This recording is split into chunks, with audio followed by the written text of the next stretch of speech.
Jam's AI will write the title and reproduction steps for you so you don't have to, and your engineers get a more concise and technically accurate bug report than you would have written yourself. So now I'm going to show you a live demo of how this all works. Here I have a CSV to JSON converter, and it's a very buggy one. So when I try to click copy, you'll see that an error is thrown.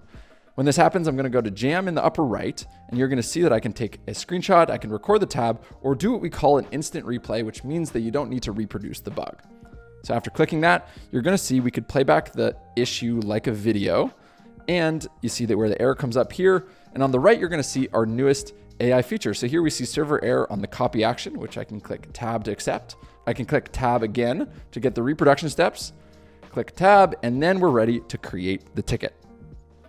Now let's imagine for a second you're an engineer on the other side of this trying to reproduce this issue. Now you could play back things like video, you could go to where the network and console error occurred, you could go into these tabs to check out what was happening, you could look at the device information, and you could even go to the AI debugger here to get suggestions about where to look for a fix. We also integrate with a variety of issue trackers here, so if I wanted to send the ticket to Linear, I could click this button up here, and then I could click Create Issue.